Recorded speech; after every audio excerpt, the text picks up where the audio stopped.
नमस्कार बच्चों, मैं संगीता सेन आपकी Hindi teacher Envira online school में आपका स्वागत करती हूँ। आज हम लेंगे कक्षा 6 के पाठ 3 नादान दोस्त का भाग 4। भाग 1 में आपने पाठ पढ़ा, भाग 2 में भी पाठ पूरा हुआ और भाग 3 में उस पाठ के आपने प्रश्न उत्तर किए और भाग 4 में है जो व्याकरण संबंधी आपके पाठ में प्रश्न दे रखे हैं वो वाले। देखते हैं भाषा की बात में कौन कौन से प्रश्न दे रखे हैं। पहला प्रश्न दे रखा है सर्वनाम संबंधी, यानी सर्वनाम क्या होते हैं। तो पहले अपन सर्वनाम के बारे में जानेंगे, उसके बाद आपको जो जो सर्वनाम है उसके नीचे उस पद को क्या करना है, रेखांकित करना है। भाषा की बात में प्रश्न दे रखा है सर्वनाम संबंधी। तो सर्वनाम होता क्या है, सर्वनाम कहते किसे है? जो शब्द संज्ञा की जगह प्रयुक्त होते हैं उसे हम सर्वनाम कहते हैं। संज्ञा यानी नाम, यानी जो शब्द नाम की जगह प्रयुक्त किए जाते हैं उन्हें हम सर्वनाम कहते हैं। और वैसे सर्वनाम का प्रयोग क्यों किया जाता है? सर्वनाम का प्रयोग क्यों किया जाता है संज्ञा की जगह? पुनरावृत्ति दोष को दूर करने के लिए। क्यों? बार बार अपन किसी के नाम को लेकर कोई वाक्य बनाते रहेंगे तो वो अपने को अटपटा सा लगता है और सरल नहीं लगता। तो वाक्य में जो पुनरावृत्ति दोष आए वो तथा उसके अंदर वाक्य को सुंदर और सरल बनाने के लिए क्या किया जाता है, संज्ञा की जगह सर्वनाम का प्रयोग किया जाता है। यानी कौन सा होता है सर्वनाम? जो शब्द संज्ञा की जगह प्रयुक्त होते हैं वह सर्वनाम कहलाते हैं। अब सर्वनाम कितने प्रकार के होते हैं? वैसे तो सर्वनाम 6 प्रकार के होते हैं। 6 प्रकार के होते हैं। पहला पुरुषवाचक सर्वनाम, दूसरा निश्चयवाचक, तीसरा अनिश्चयवाचक, चौथा प्रश्नवाचक, पांचवा संबंधवाचक और छठा निजवाचक। जिसमें से आपकी पाठ्य पुस्तक में जो प्रश्न दिया है वो पुरुषवाचक सर्वनाम को लेकर दिया है। यानी पुरुषवाचक सर्वनाम क्या होता है, यानी सर्वनाम का पहला प्रकार मैं आपको यहाँ समझाऊंगी, फिर आप उसको घर पे करना। पहला प्रकार है पुरुषवाचक सर्वनाम। इसके अंदर क्या होता है, वक्ता और श्रोता यानी बोलने वाला, सुनने वाला तथा अन्य व्यक्ति के संबंध में कुछ कहा जाता है तो उसे क्या कहते हैं हम, पुरुषवाचक सर्वनाम। जैसे यहाँ पर पुरुषवाचक सर्वनाम भी 3 प्रकार के होते हैं, उत्तम पुरुष, मध्यम पुरुष और अन्य पुरुष। बोलने वाला, सुनने वाला तथा अन्य के लिए जिन संज्ञा की जगह जिन सर्वनाम शब्दों का प्रयोग किया जाता है वो किस में आता है, पुरुषवाचक सर्वनाम में आता है। जैसे पुरुषवाचक सर्वनाम में अपन ले ले मैं, यह, वे आदि, ये सारे शब्द किस में आएंगे, इसमें। और इसमें क्या क्या आता है, पहले बोलने वाला, सुनने वाला तथा अन्य के संबंध में कुछ कहा जाता है तो वो क्या कहलाता है, पुरुषवाचक सर्वनाम। और पुरुषवाचक सर्वनाम 3 प्रकार के होते हैं। पहला है उत्तम पुरुष। अब उत्तम पुरुष सर्वनाम में क्या होता है, इसके अंदर बोलने वाला, लिखने वाला खुद के संबंध में कुछ कहता है तो वो शब्द किस में आएंगे, इसमें कौन कौन आएंगे, बोलने वाला,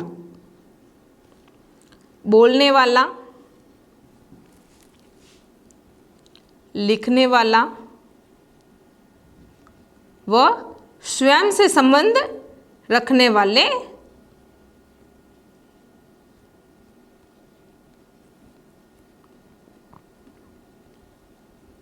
शब्द। यानी इसके अंदर उत्तम पुरुष में बोलने वाला या लिखने वाला स्वयं के संबंध में जिस शब्द का प्रयोग करता है वो क्या कहलाता है, उत्तम पुरुष। जैसे मैं, मेरा, मुझे आदि, यानी ये खुद लिख रहा है, मैं ऐसा हूँ, मैं वैसा हूँ, मैं ये करता हूँ, मैं वो करता हूँ, है ना। तो मुझे ये अच्छा लगता है, मुझे वो अच्छा लगता है, ये सारे शब्द जिसमें आएंगे वो क्या कहलाएगा, उत्तम पुरुष। दूसरा है मध्यम पुरुष। मध्यम पुरुष में आएगा सुनने वाला या पढ़ने वाला, पाठक, इसमें आएगा सुनने वाला या पाठक, पढ़ने वाला। यानी इसके अंदर जो अपन 2 लोग आपस में बात कर रहे हैं तो सामने वाले को जो भी अपन कहेंगे तो वो शब्द किस में आएंगे, मध्यम पुरुष में। जैसे तू, तुम, तुम्हारा आदि, ये सारे शब्द किस में आते हैं? मध्यम पुरुष सर्वनाम में है। ये सारे पुरुषवाचक सर्वनाम के ही उदाहरण। अगला है अन्य पुरुष। अन्य पुरुष में क्या होता है? ये बोलने वाला और सुनने वाला दोनों मिलकर किसी अन्य के बारे में बात करते हैं और उसके लिए जो शब्द प्रयुक्त करते हैं, जैसे वह, ये, वे, उसका आदि, ये जो शब्द उसके लिए वो प्रयुक्त करते हैं, तो ये क्या कहलाते हैं? अन्य पुरुष में आते हैं। यानी वक्ता और श्रोता दोनों मिलकर किसी अन्य के लिए बात करते हैं या अन्य के संबंध में कुछ कहते हैं, तो वो शब्द किस में आते हैं? अन्य पुरुष सर्वनाम में। अब आपको सर्वनाम की जानकारी हो गई।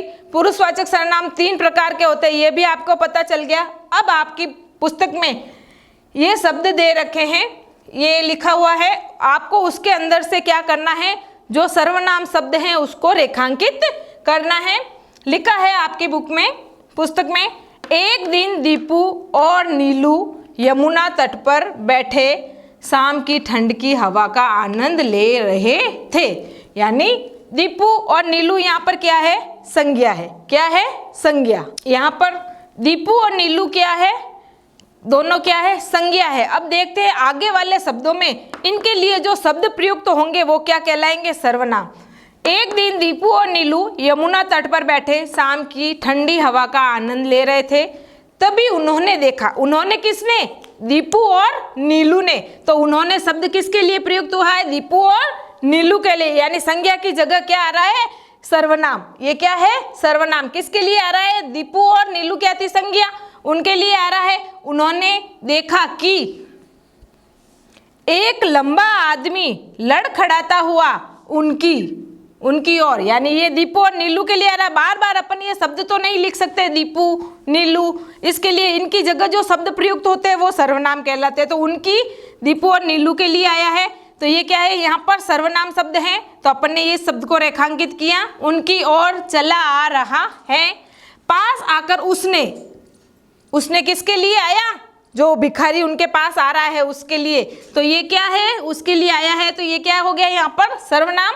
बड़े दयनीय स्वर में कहा, मैं भूख से मरा जा रहा हूं। मैं यहाँ पर किसके लिए आया? भिखारी के लिए। तो वो क्या कह रहा है? मैं भूख से मरा जा रहा हूं, यानी वो स्वयं के लिए भूख से मरा जा रहा हूं। क्या आप मुझे क्या है यहाँ पर? सर्वनाम।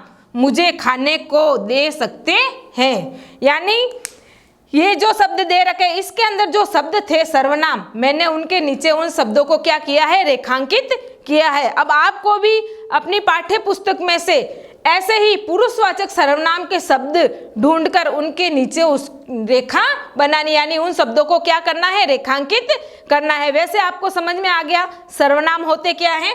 जो शब्द संज्ञा की जगह प्रयुक्त होते हैं वह सर्वनाम कहलाते हैं। और यहाँ पर दीपू और नीलू की जगह जो शब्द प्रयुक्त हुए थे और कुछ भिखारी की जगह उनके नीचे, उसको मैंने क्या किया है? रेखांकित किया है। तो इसी तरह आप भी अपनी पाठ्य पुस्तक में से सर्वनाम संबंधी शब्द ढूंढिए, जो संज्ञा की जगह सर्वनाम का रूप ले रहे हैं उन शब्दों को ढूंढिए और उन शब्दों को रेखांकित कीजिए। ये हो गया अपना कक्षा 3 का भाषा की बात का पहला प्रश्न पूरा। लेते हैं आगे, लेते हैं अगला प्रश्न जो है विशेषण से संबंधित। जैसे आपकी पुस्तक में दे रखा है, तगड़े बच्चे, मसालेदार सब्जी और बड़ा अंडा। यानी ये क्या कर रहे हैं? अंडे की विशेषता क्या है? बड़ा। सब्जी की विशेषता क्या है? मसालेदार। बच्चे की विशेषता क्या है? तगड़े। यानी यहाँ पर है आपके विशेषण संबंधी प्रश्न। विशेषण कहते किसे हैं? जो शब्द संज्ञा या सर्वनाम की विशेषता बताते हैं उन शब्दों को अपन विशेषण कहते हैं। विशेषण कितने प्रकार के होते हैं? वैसे विशेषण 4 प्रकार के होते हैं, लेकिन आपकी पाठ्य पुस्तक में सिर्फ गुणवाचक विशेषण के उदाहरण दे रखे हैं। विशेषण 4 प्रकार के कौन कौन से? पहला गुणवाचक विशेषण, दूसरा संख्यावाचक विशेषण, तीसरा संकेतवाचक विशेषण और चौथा परिमाणवाचक विशेषण। यानी ये 4 प्रकार के विशेषण होते हैं, जिसके अंदर आपकी पाठ्य पुस्तक में जो दे रखा है वो उदाहरण है गुणवाचक विशेषण का। अब गुणवाचक विशेषण किसे कहते हैं? गुणवाचक विशेषण में उन संज्ञा सर्वनाम शब्दों के गुण, दोष, आकार या रंग रूप संबंधी कोई शब्द या रंग रूप संबंधी रंग रूप का बोध होता है, जैसे उसके अंदर उस व्यक्ति के गुण दोष या आकार संबंधी, स्थिति संबंधी, रंग रूप संबंधी कोई शब्द कहा गया है या बताया गया है तो वो किस में आएगा? गुणवाचक विशेषण में। यानी जिस संज्ञा सर्वनाम शब्दों से हमें उसके गुण दोष, आकार और रंग रूप का बोध होता है उसे अपन गुणवाचक विशेषण कहते हैं। अब देखो मैंने यहाँ पर कुछ शब्द लिख रखे हैं, उसके अंदर आपको पता लगाना है कि किसके अंदर गुणवाचक विशेषण है। वैसे अपन किसे शब्द लगाकर देखते हैं ना, कैसा शब्द किसे कैसा है कैसा नहीं है, तो उसके अंदर अपने को गुणवाचक विशेषण मिल जाता है। जैसे पहला है, सब लोग बुद्धिमान व्यक्तियों का सम्मान करते हैं। यहाँ व्यक्ति क्या है? जातिवाचक संज्ञा है व्यक्तियों। अब संज्ञा के आगे क्या लिखा है? बुद्धिमान। बुद्धिमान ये इसकी क्या बता रहा है? विशेषता बता रहा है, तो ये क्या हो गया? गुणवाचक विशेषण। दूसरा है, मोटा आदमी घूम रहा है। यहाँ आदमी क्या है? संज्ञा है, इसकी विशेषता क्या है? मोटा, तो यहाँ पे मोटा क्या हो गया? गुणवाचक विशेषण। अगला है, छोटा भाई खेल रहा है।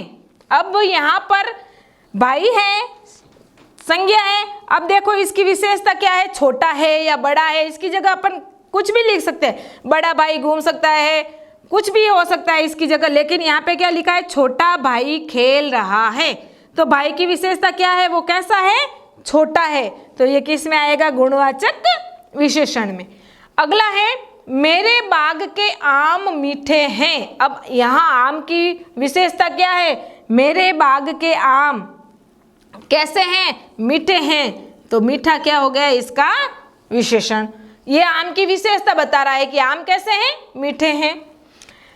अगला है, नितेश कक्षा में सबसे चतुर लड़का है। अब नितेश कैसा लड़का है? मैंने पहले ही कहा, गुणवाचक विशेषण ढूंढने के लिए अपन कैसा शब्द आगे लगाकर ढूंढने की कोशिश करें तो अपने को इसका उत्तर मिल जाता है। तो यहाँ पर नितेश की विशेषता क्या है कि वो कैसा लड़का है?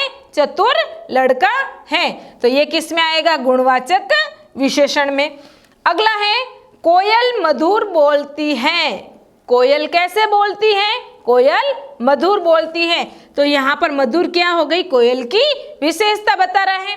तो ये सारे जिन शब्दों को मैंने रेखांकित किया है, ये सारे शब्द क्या हो गए? गुणवाचक विशेषण। ये हो गया अपना दूसरा प्रश्न पूरा।